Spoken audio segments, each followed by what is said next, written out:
Irmãos, vamos abrir a palavra do Senhor no livro de Mateus, capítulo 11.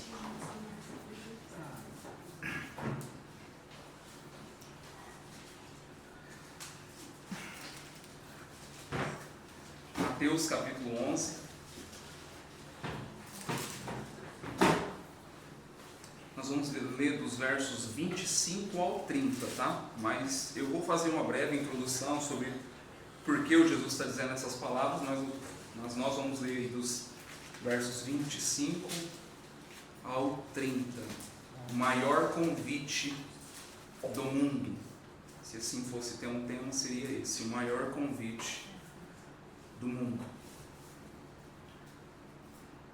Amém? Vocês vão achar? Mateus 11, versos 25 em diante. Por aquele tempo, exclamou Jesus: graças te dou, ó Pai, Senhor do céu e da terra, porque ocultaste estas coisas aos sábios e instruídos, e as revelastes aos pequeninos. Sim, ó Pai, porque assim foi do teu agrado, foi do agrado de Deus, esse tipo de acontecimento. Tudo me foi entregue por meu Pai.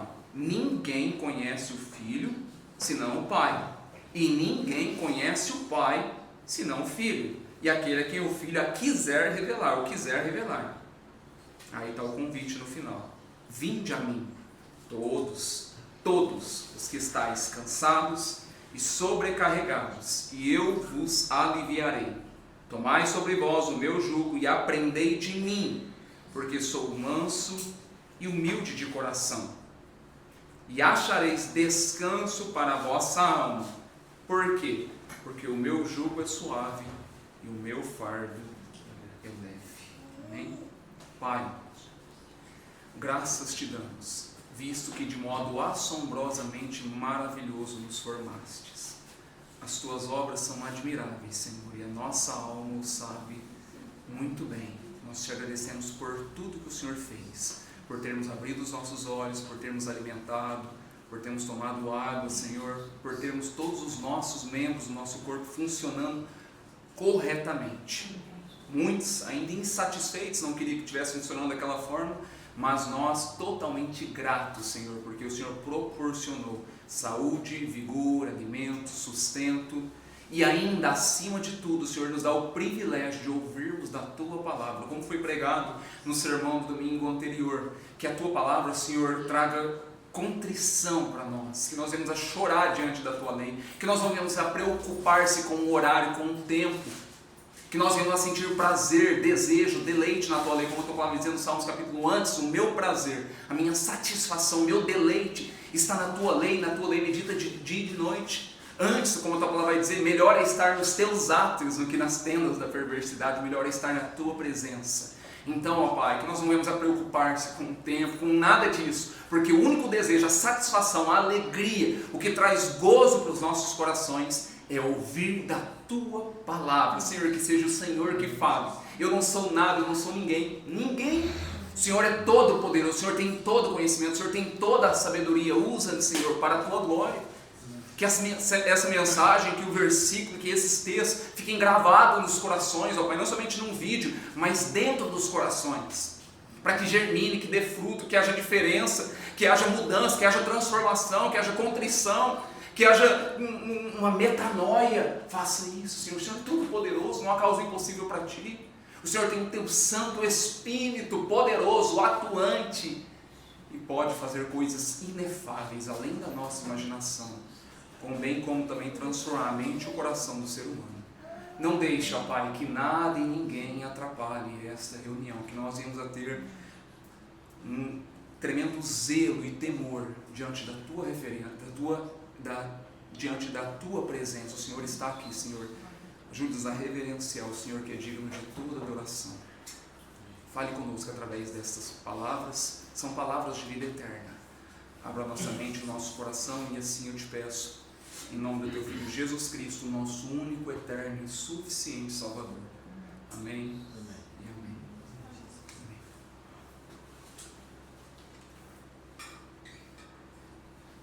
O maior convite do mundo.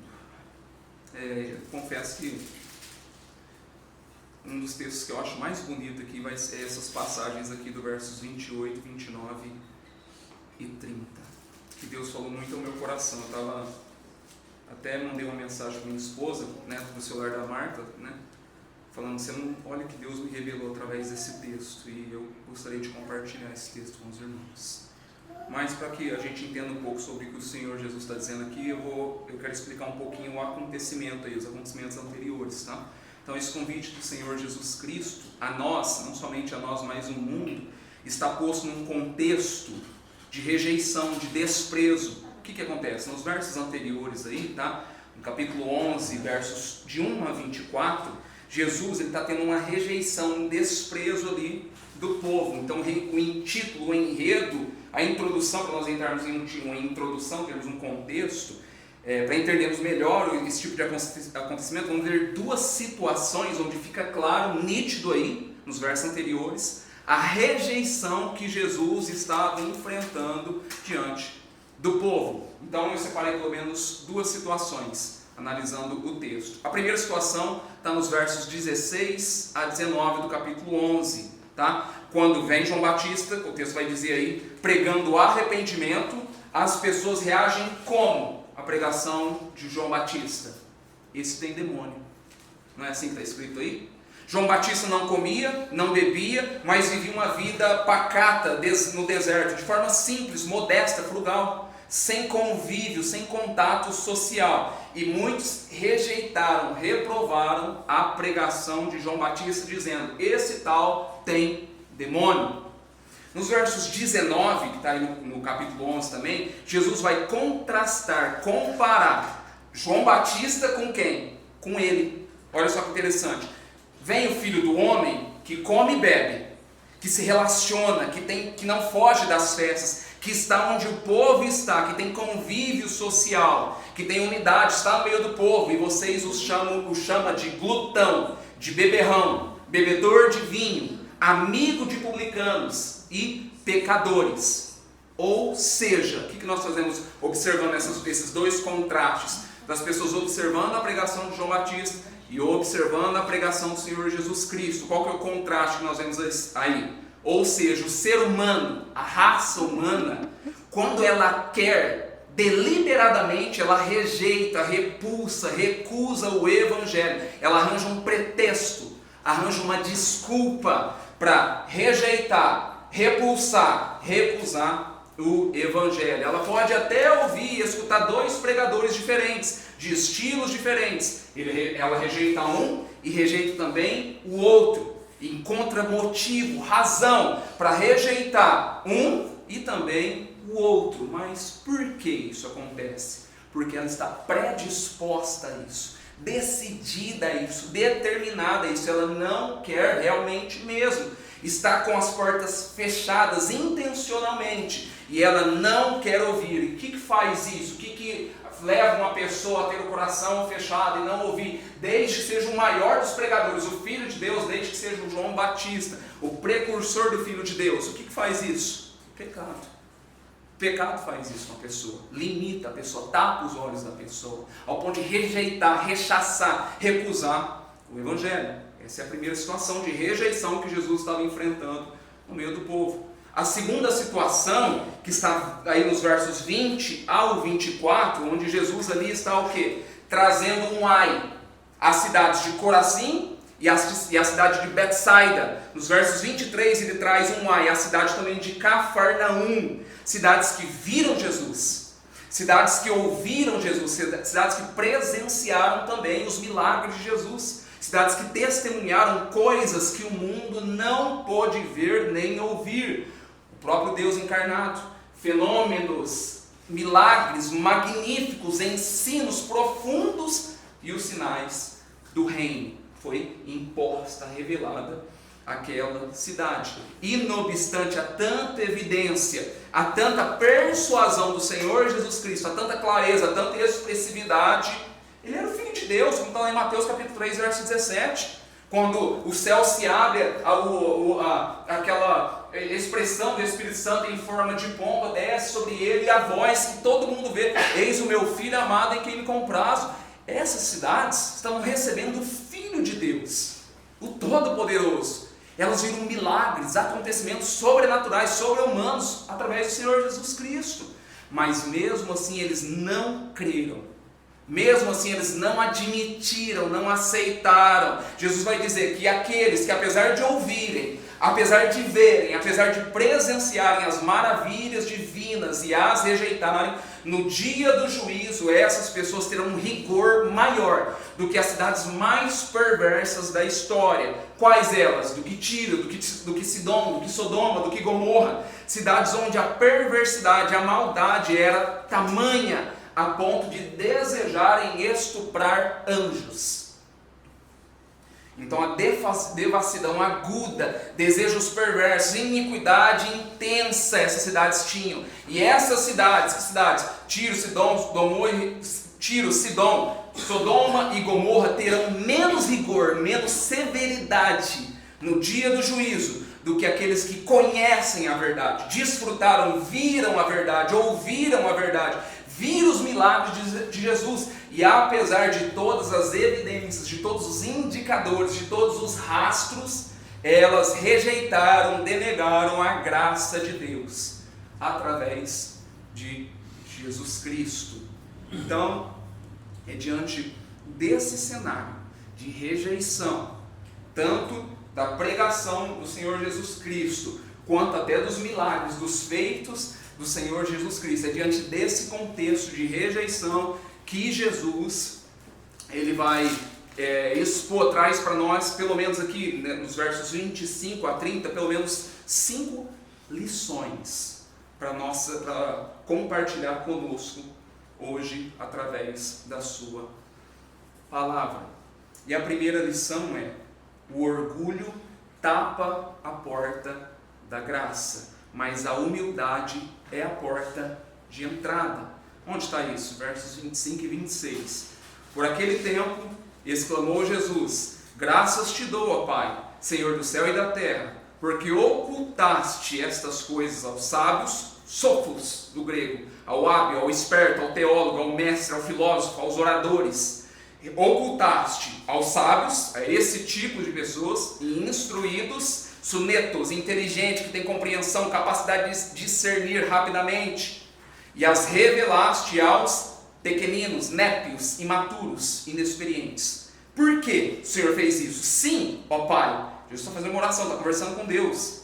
Sim, ó Pai, porque assim foi do teu agrado, foi satisfatório o Senhor querer que assim acontecesse. O que Jesus está querendo dizer com isso? De fato, e de fato também parece realmente, é uma via de regra, as pessoas mais simples, mais modestas, mais simples, dão mais acolhida, atenção e interesse ao Evangelho do que as pessoas mais sofisticadas, as mais pretensiosas, as que são cheias de si, as presunçosas, as pessoas que se acham importantes, as pessoas que se acham cultas, as pessoas que se acham grandes, que esnobam pobres, que esnobam gordos, que esnobam velhos, que desdenham do conhecimento simples. Essas pessoas têm a tendência, a predição de achar que é autossuficiente, que ela é emancipada, que ela é autônoma, que não precisa de nada e de ninguém. Pode notar, observa isso, ela é assim mesmo, elas não dependem de nada, não dependem de ninguém, que despreza, menospreza o conhecimento, a instrução de terceiros, a instrução, o conselho, o conhecimento de alheios, só o dela é suficiente. Jesus aqui nesses versos, olha só que interessante, não está denunciando a capacidade intelectual somente em si, ele está denunciando algo profundo, interno, intenso aqui, o orgulho.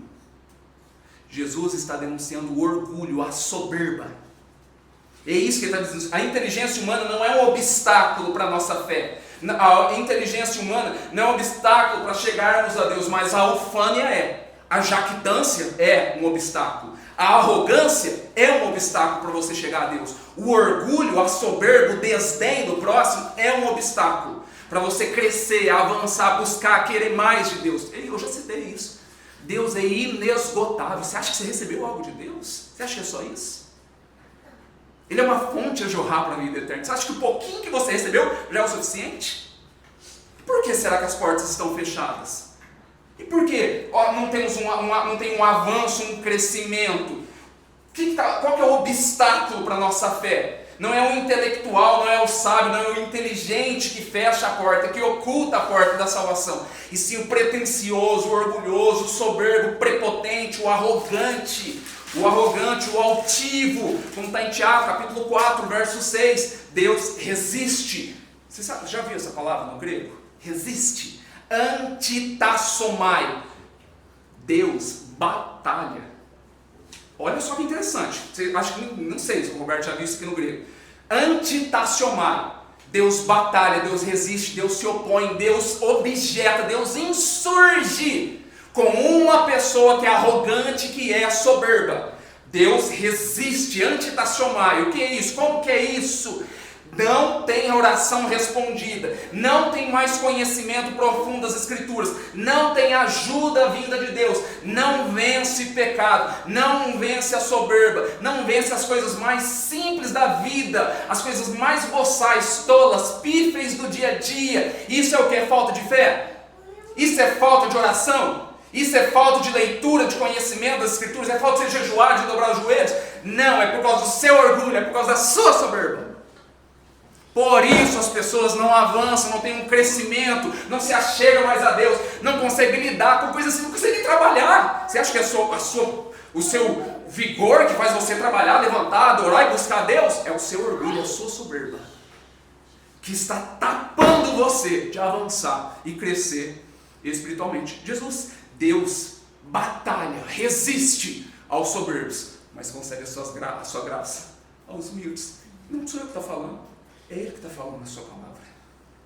Pode dobrar os joelhos, pode dobrar, intensificar a sua situação, a sua oração. Não vai adiantar. Não vai. Deus vai resistir. Deus vai contrapor a essa pessoa. Por quê? Porque Ele disse isso na sua palavra.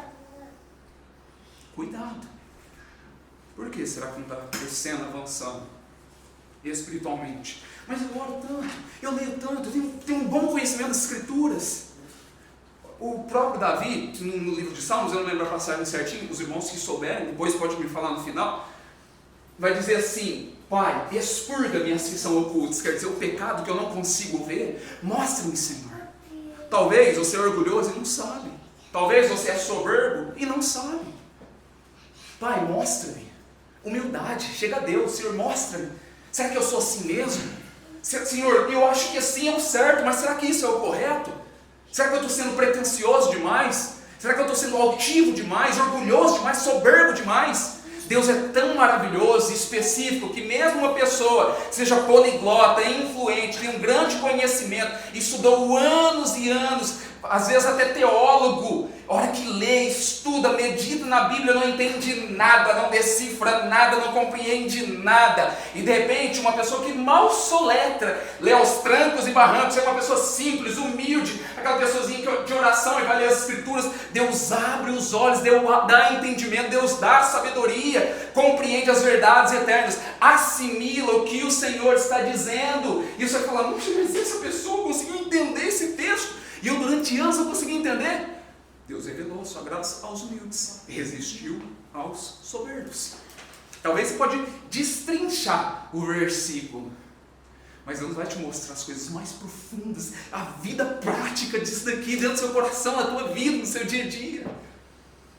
É isso que Jesus está agradecendo aqui a Deus. Graças te dou, ó Pai. Está glorificando a Deus por isso. Prestou atenção? Graças te dou, ó Pai, Criador, porque ocultaste, escondeste essas coisas aos soberbos, aos arrogantes, aos instruídos, e as revelaste aos pequeninos, aos humildes, aos simples. Se a arrogância, o orgulho fecha a porta da graça, a humildade, a simplicidade abre a porta do reino. Por isso Jesus vai dizer em Mateus capítulo 5, no início, é o primeiro versículo das bem-aventuranças: bem-aventurado, ditoso, feliz, completo, os humildes de espírito, porque deles é o reino dos céus. Essa é a primeira lição.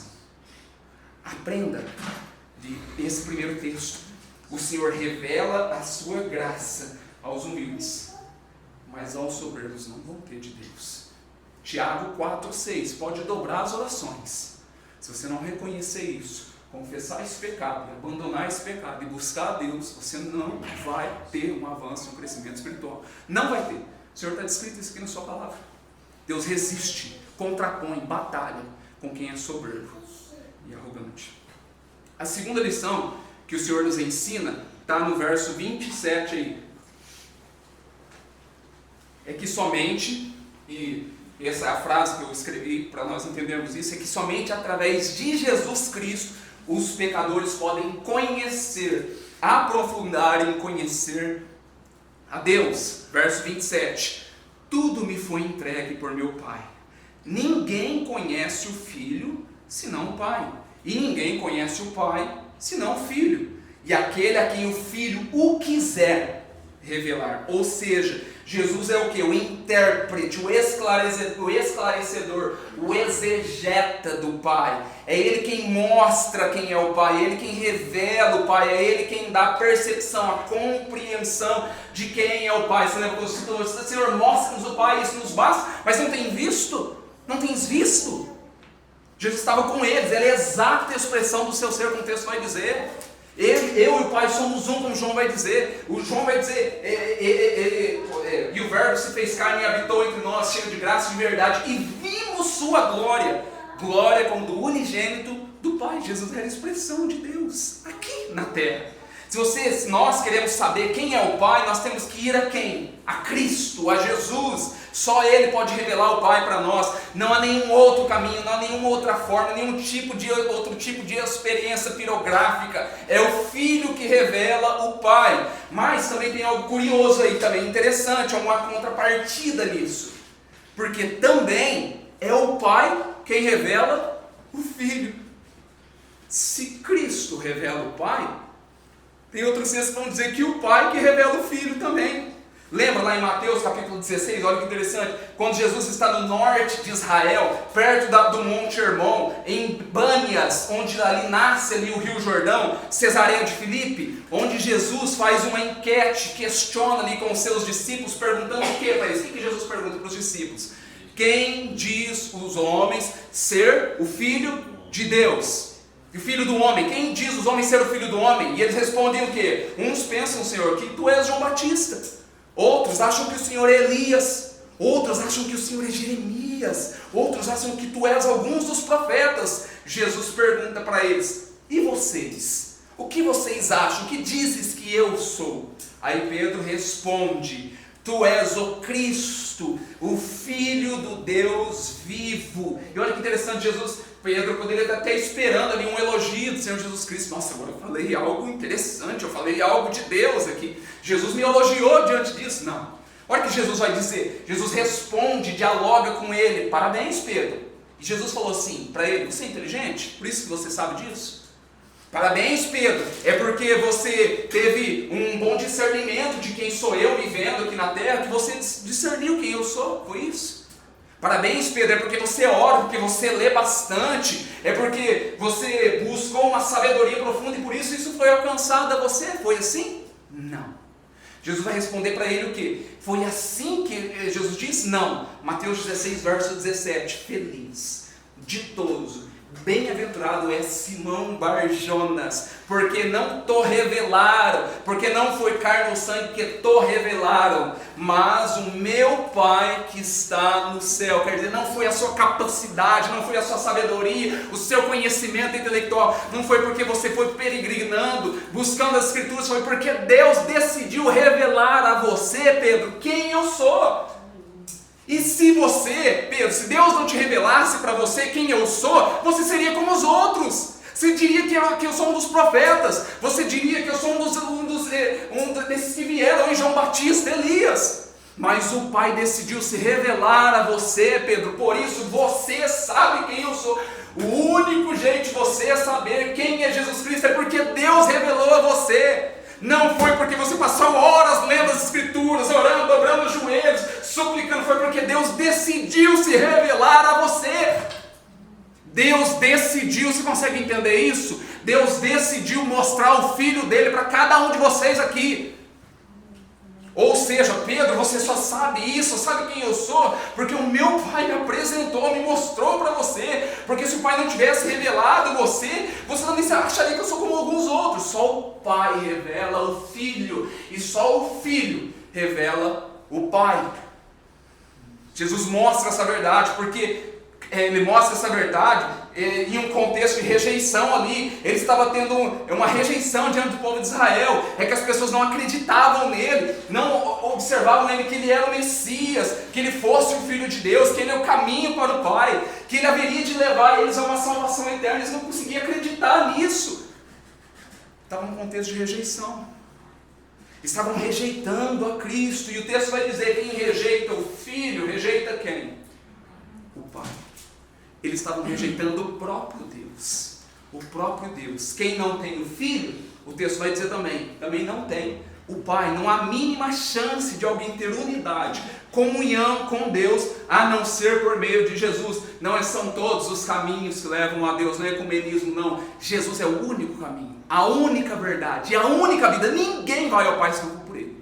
É através dele. Ah, mas Deus tem um propósito com os judeus. Você não entendeu o propósito, Hebreus? Deus encerrou tudo isso no Filho. Pode, independente, mas é judeu. Se ele não crê no Filho, não tem a salvação. Atesta, só lê o texto, Hebreus. Se não crê no Filho, não tem a vida eterna.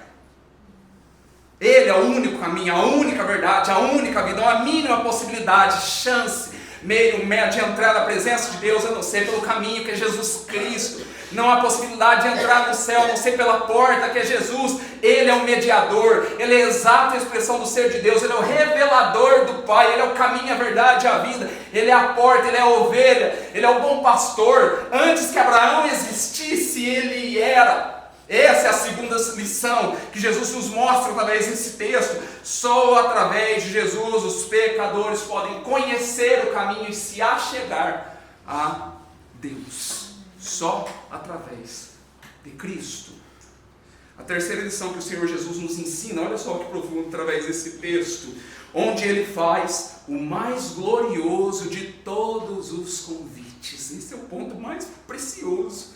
Verso 28. Vinde a mim todos. Vinde a mim todos os que estáis cansados e sobrecarregados, e eu vos aliviarei. Então nós vamos observar pelo menos alguns pontos aí desse convite. E o primeiro ponto é que esse convite, ele é universal. Esse convite é amplo. Que isso? Você está falando que as pessoas vão ser salvas. Não. O convite, o bilhete é universal. É para todos. O convite é para o Lula. O convite é para o Alexandre de Moraes. O convite foi para o Hitler. O convite é para todos. O convite, o chamado é para todos. Olha só que interessante. Todos vós, inclui judeus, gentios, homens, mulheres, crianças, idosos, ricos, pobres, sábios, inteligentes, analfabetos, religiosos e ateus, brancos, negros, pardos, não importa de onde você veio, o convite é para todos, é para você. Foi para todos, o convite é para todos, todos. Ninguém está excluído desse convite, ninguém, nem Fernandinho Beiramar, nem Alexandre de Moraes, nem Luiz Inácio Lula da Silva. Todos eles receberam intencionalmente, de forma ativa ou passiva, esse convite por Deus. Enfim, o convite é abrangente, ele é universal, é para todos. Mas há um adendo. Não estou dizendo que todos serão salvos, mas que o convite, o chamado é para todos. Vinde a mim todos. Todos. Esse convite é não há acepção, ninguém é excluído, é para todos. Mateus 22, verso 14. Muitos são chamados, mas poucos são os escolhidos. O convite é para todo mundo. Esse é o primeiro ponto que a gente observa através desse convite glorioso do Senhor Jesus Cristo. Vinde a mim. O segundo ponto desse convite é para que nós venhamos a ter um relacionamento pessoal com esse Senhor. Porque ele vai dizer, o convite diz assim: vinde a mim.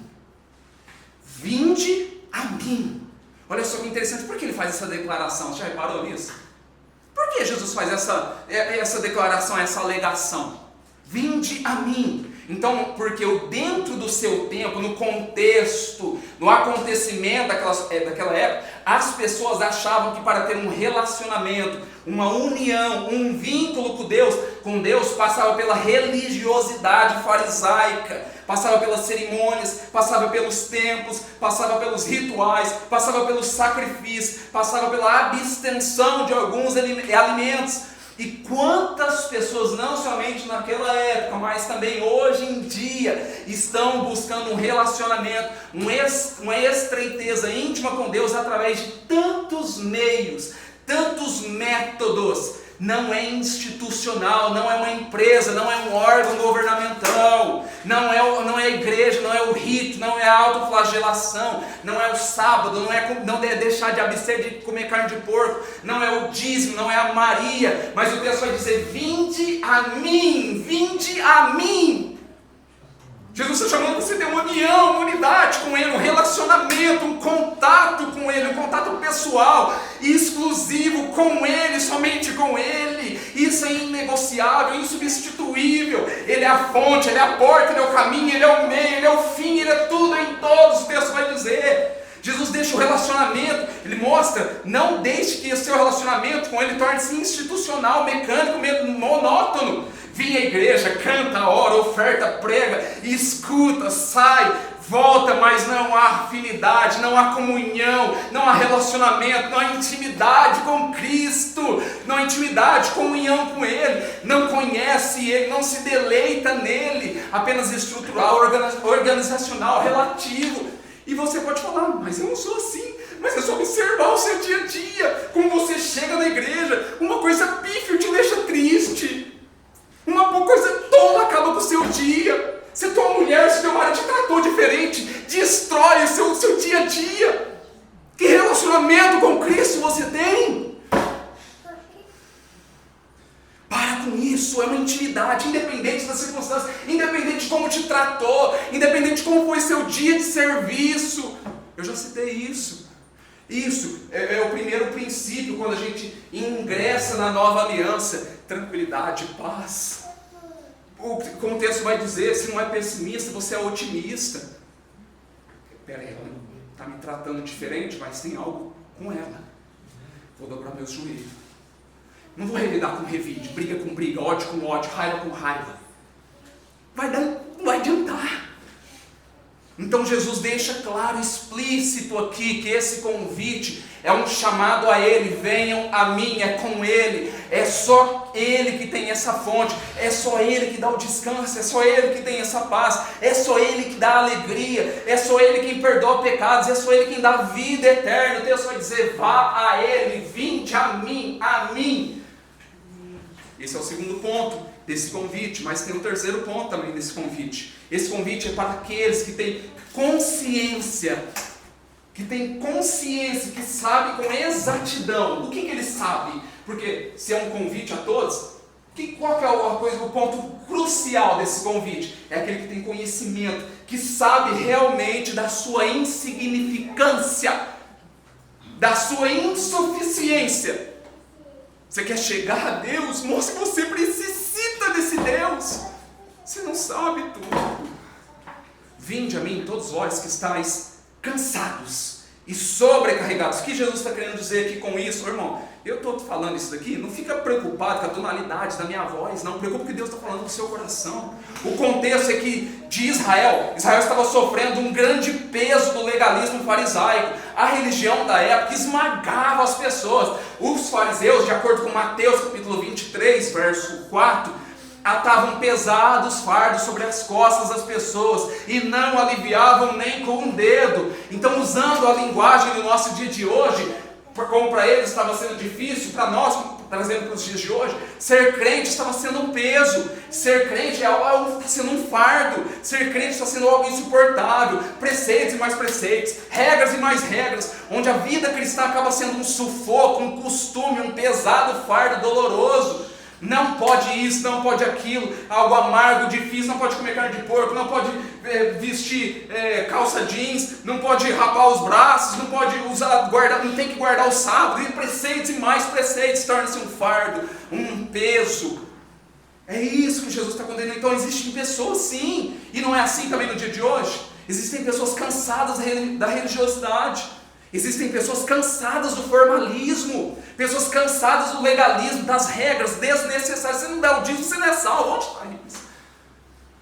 Jesus não veio para colocar um peso nas costas, ele veio para aliviar, abrandar eu e você, libertar eu e você, ele veio para perdoar eu e você, ele veio para salvar eu e você, ele veio para mudar a nossa vida. E diante disso, diante dessa tarefa de Jesus, de aliviar o fardo, nós vamos observar e destacar pelo menos duas coisas. Primeiro ponto, como o texto vai dizer aí: vinde a mim todos vós que estáis cansados e sobrecarregados. Primeiro ponto, então existem pessoas cansadas que precisam, necessitam de descanso, correto? Certo? Agora eu te pergunto, o que cansa? O que fadiga? O que fadiga?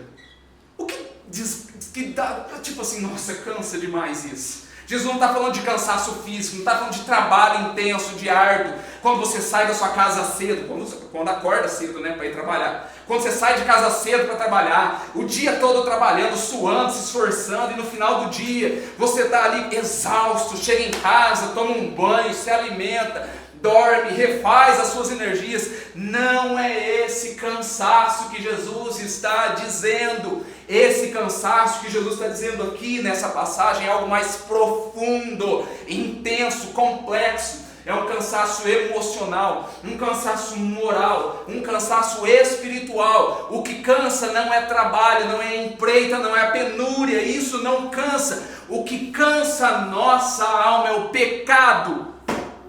É o pecado que cansa a alma.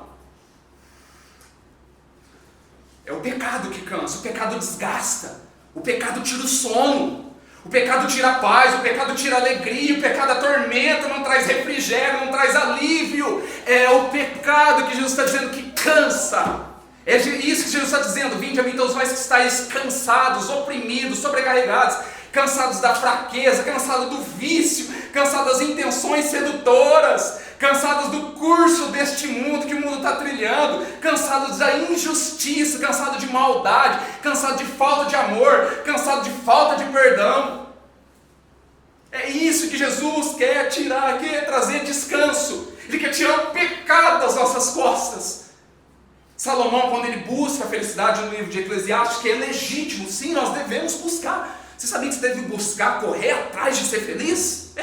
É legítimo. Salomão correu atrás disso. É legítimo, mas ele tenta achar isso aonde? Nas aventuras, nos prazeres, nas alegrias, no álcool, tudo que é debaixo do sol. Tudo que botamos a mão debaixo do sol não satisfaz, não alegra, não contenta. Você não traz satisfação, nem o trabalho, nem a riqueza, nem a conquista, nem a fama, nem o sexo, nem os prazeres, nem as aventuras, nem o conhecimento, nem a inteligência humana. Tudo isso é correr atrás do vento, não traz satisfação. Vaidade de vaidade, tudo é vaidade.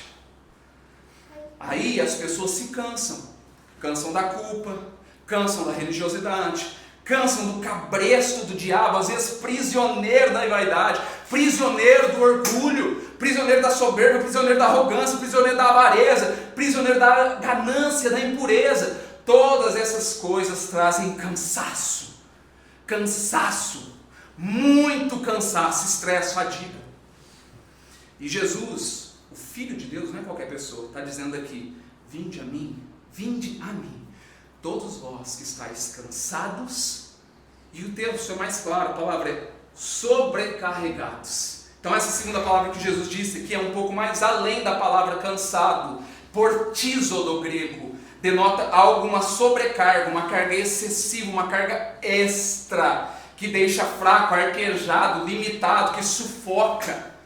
Um peso a mais, insuportável, um peso intolerável. Então existem pessoas tentando procurar alento, fuga, refrigério para o seu fardo, na bebida, nas drogas, nas concupiscências. Inevitavelmente, o que acontece com essa pessoa? Quando as pessoas buscam a felicidade em outros meios, que acontece? O peso se eleva ainda mais. O peso fica mais pesado. Porque ela acha que aquilo vai satisfazer ela e não vai satisfazer. E ela fica como agora? Além de ela estar cansada, ela está sobrecarregada. O peso começa a ficar mais intenso. Você vai deixar o peso ficar mais intenso? Olha só, inevitavelmente isso acontece. Alguém já leu o livro? Eu li faz muito tempo e poucas passagens desse livro, O Peregrino, de John Bunyan.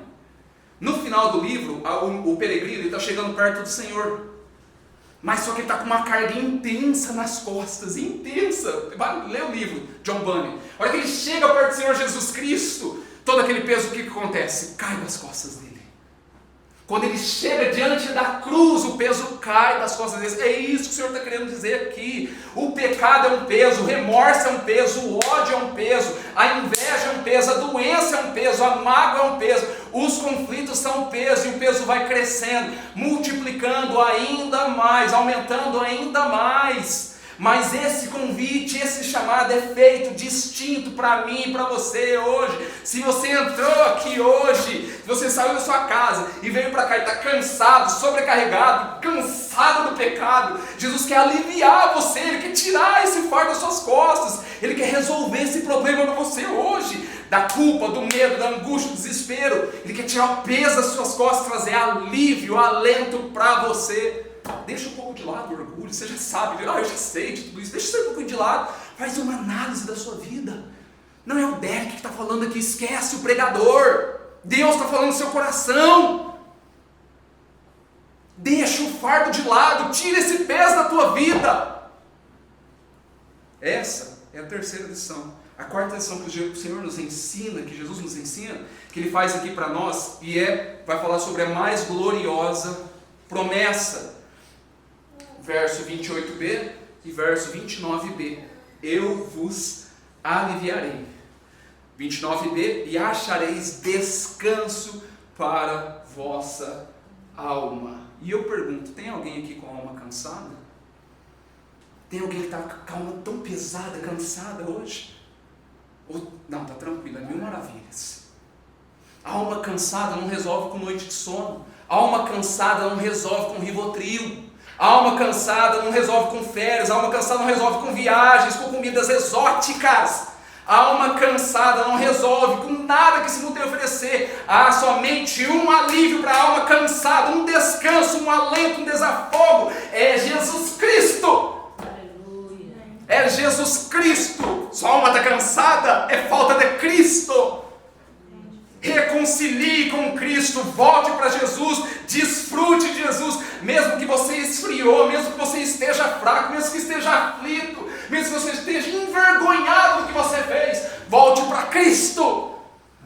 Volte para Cristo, isso que traz sossego, conforto, alento para a alma cansada. Talvez você entrou cansado, muito cansado, talvez precisando de um alívio para a sua vida, precisando de voltar a reconciliar com Jesus. Jesus está dizendo para você hoje: vinde a mim, e você vai encontrar trégua, refrigério, descanso para a sua alma. Faça uma análise, como eu disse, não sou eu que estou falando aqui, não, Jesus está falando aos nossos corações.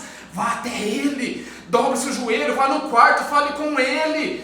Esqueça as experiências antigas que você teve, esqueça desfrutes antigos, você pode ter muito mais. Desfrute de muito mais, eu disse, Ele é uma fonte a jorrar, Ele é inesgotável. Ele quem sabe hoje, se você sair daqui e buscar como você nunca buscou Ele, talvez você dorme mais tranquilo, talvez você nunca mais precise de um remédio. Não, eu preciso, se eu não tomar isso, eu não durmo, se eu não tomar isso, eu não... Para com isso! É Jesus que traz o alívio para a alma cansada. Talvez você dorme melhor, talvez você vai ter paz, talvez você vai ter sossego para a sua vida, descanso, talvez você vai ter alegria, acordar rabugento, reclamando, falando de tudo. Encontre uma alegria, um alento, Cristo.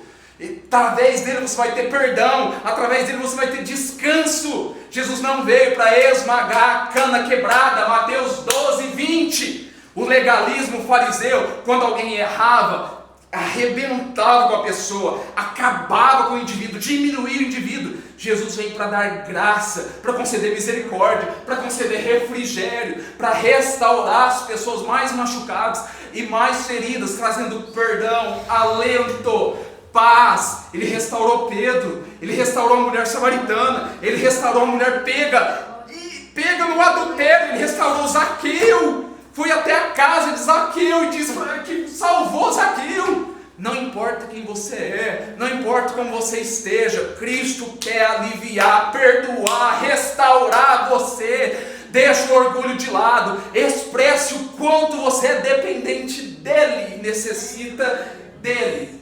O único sossego para a alma cansada é Jesus Cristo. A quinta lição que o Senhor nos ensina é que, e a última, é que Ele nos chama para a mais gloriosa parceria. Versos 29 e 30. Tomai sobre vós o meu jugo e aprendei de mim, porque sou manso e humilde de coração, e achareis descanso para a vossa alma. Por quê? Porque o meu jugo é suave e o meu fardo é leve. Então, através dessa declaração do Senhor Jesus Cristo, eu tenho 3 pontos a destacar aqui. Primeiro, Jesus nos chama para uma vida de propósito. Tomai sobre vós o que? O texto vai dizer o que? O meu jugo. Jesus nos chama para fazer o que? Para ficar deitado numa rede de braços cruzados? Jesus te chama para quê? Para trabalhar. Tomai sobre vós o que? O meu jugo. Então aqui é mais uma prova que não é o trabalho que cansa, é o pecado que cansa. Porque Jesus chama as pessoas para fazer o quê? Trabalhar. Vai ter com a formiga, ó preguiçoso. Meu pai trabalha até agora e eu também. Jesus vai dizer isso. A ideia do jugo, da canga, que era um instrumento de trabalho, e Jesus vai trazer essa ideia aos discípulos, é onde é colocado 2 animais, onde trabalhavam um do lado do outro, um jugo duplo. Quando você e eu, quando o jugo é colocado em cima do boi, para pisar, para levar uma força, tem uma capacidade X para puxar um certo tipo de força. Mas se coloca outro boi para trabalhar junto com ele, os dois mais que dobra a capacidade de ação, potencializa, fortifica, fica mais leve para o animal carregar aquele tipo de carga. Então uma pergunta, olha só que interessante, você consegue imaginar quem é o seu parceiro de jugo? Você sabe quem que está do teu lado, que vai carregar o jugo com você? Quem é Jesus? Quem é Jesus? Todo poderoso, onipotente. Você é fraco, mas Ele é forte. Você é incapaz, mas Ele é capaz. Você tem limitações, mas Ele é ilimitado. Ele está dizendo aqui, vem comigo, eu vou com você. Você não está sozinho, você não vai trabalhar sozinho. Eu sou a sua força, eu sou a sua direção. Eu dou significado para a tua vida. O seu trabalho vai ter um propósito, um sentido, vai ter direção, vai ter resultado, vai ter êxito. O parceiro de jugo seu não é uma outra pessoa, é Cristo. É Cristo. Meu Deus do céu. Jesus está com você, você não está trabalhando sozinho, para com isso. Segundo ponto que Jesus vai trazer aqui, primeiro ponto, nosso parceiro que vai carregar esse fardo, por isso que o fardo agora fica mais leve, consegue entender? Todos os nossos pecados foram lançados sobre Ele, a culpa do pecado, tudo, nenhuma condenação há para os que estão em Cristo Jesus. Segundo ponto é que Jesus nos chama para o discipulado. Olha só que interessante, verso 29, aprendei de mim, porque sou manso e humilde de coração. Então a vida, olha só que interessante, eu formulei essa frase interessante, a vida é um aprendizado, um ensino profissionalizante com uma pessoa. E é mais do que decorar frases, é mais do que decorar dogmas, é mais do que doutrinas, é mais do que decorar versículos. Aprendei de mim, olhe para Ele, Ele é o exemplo, Ele é o paradigma, Ele é o padrão. Por quê? Porque eu tenho que olhar para Cristo. Quais são as características, quais são as peculiaridades de Cristo? Quais são as peculiaridades? O que eu posso extrair desse homem, desse ser, desse Deus. Eu sou manso e humilde de coração. Qual o problema, o assunto que ele havia denunciado nos versos anteriores que eu citei aí? Verso 20, verso 23. Qual é o que Jesus tinha denunciado nos versos anteriores? Orgulho, soberba, arrogância que fecha a porta. Orgulho, soberba e arrogância fecha a porta. No reino de Deus não tem espaço, lugar para vaidade, para vanglória, nem para pessoas orgulhosas. A pirâmide de Deus é invertida. Quem quer ser o maior, o superior, o maioral, o mais conhecido será o menor. Por quê? Qual que é o fundamento que você pode me revelar que é assim? Porque o Todo-Poderoso, o cabeça da igreja, o dono da igreja, o redentor da igreja, o eterno, o exemplo, o padrão, o modelo, o grandioso, o rei dos reis, o senhor dos senhores, o criador de todas as coisas, era manso e humilde de coração. Aprendam de mim, mas ele é todo poderoso, ele tem todo o poder, sim, mas ele era manso e humilde de coração. Quer duas características de um cristão legítimo e fiel, não é o quanto ele sabe, não é o conhecimento que você torce e ele extrai dele, é se ele é exemplo de mansidão e de humildade.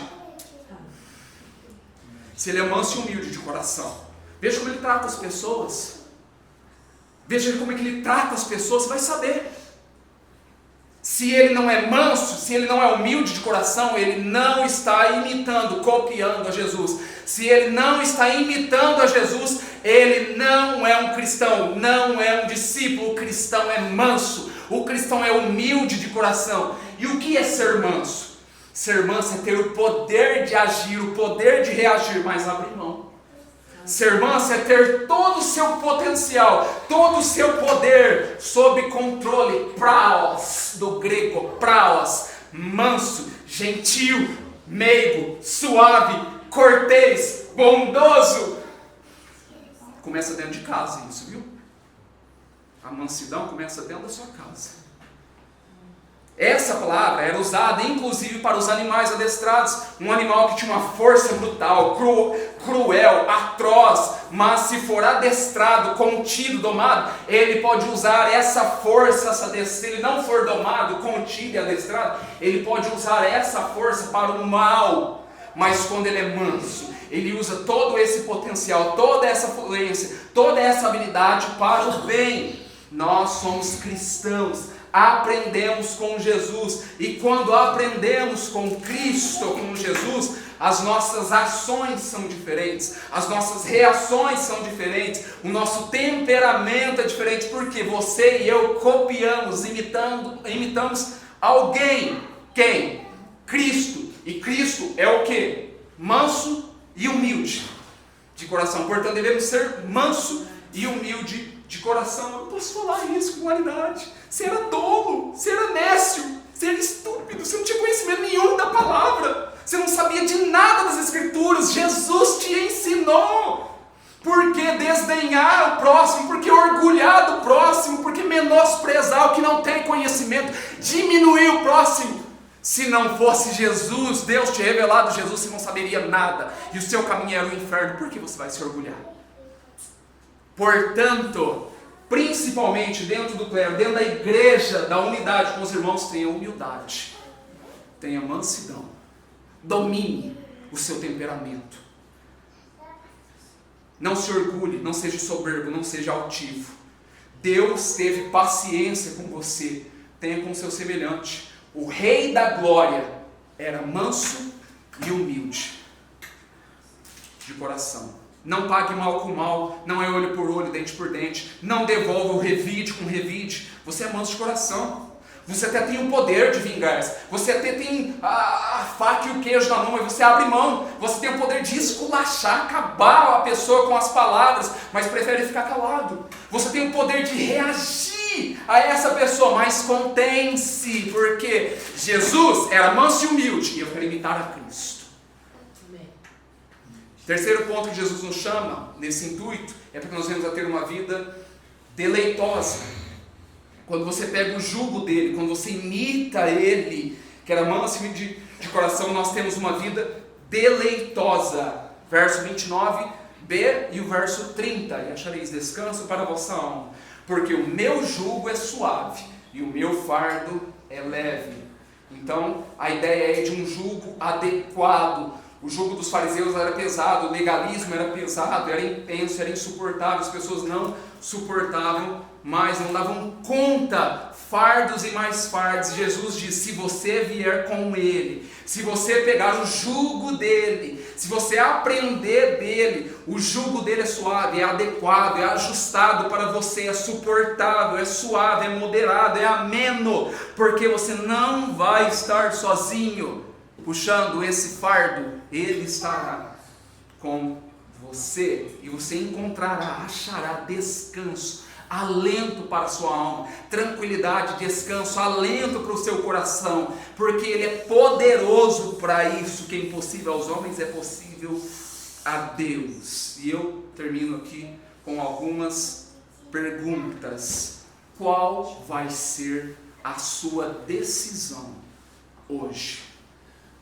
Qual vai ser a sua decisão? Olha, mais uma vez eu falo, esquece, não é o Derek, esquece a pessoa. Lembra do que Jesus está falando ao seu coração.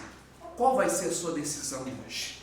Cafarnaum ouviu Jesus. Cafarnaum viu os milagres de Jesus. Cafarnaum, o que eles fizeram?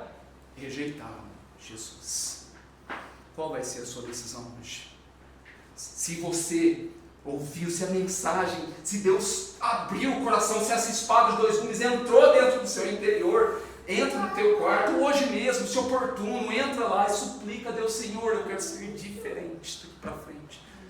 A tua palavra diz que aquele que começou a boa obra há de completá-la. Faça isso, Deus, não para que eu me glorifique, para que eu enalteça isso, mas para que o Senhor seja glorificado. Me humilha, Senhor, que o Senhor cresça, que eu diminua. O Senhor é tudo, eu não sou nada. Se o Senhor não me desse, eu não seria nada, um esterco, um verme. Mas um dia o Senhor me encontrou, tirou-me de um tremendal de lama, me calcou os pés, me lavou. A tua palavra diz isso, Senhor, e me deu vida, como outras passagens vão dizer. Então volte para Deus, aprenda dele, vá até ele. Com certeza ele vai se revelar a você. Buscar-me-eis e me achareis, quando me buscardes de todo o vosso coração. Amém? Vamos fechar os nossos olhos. Está orando a Deus.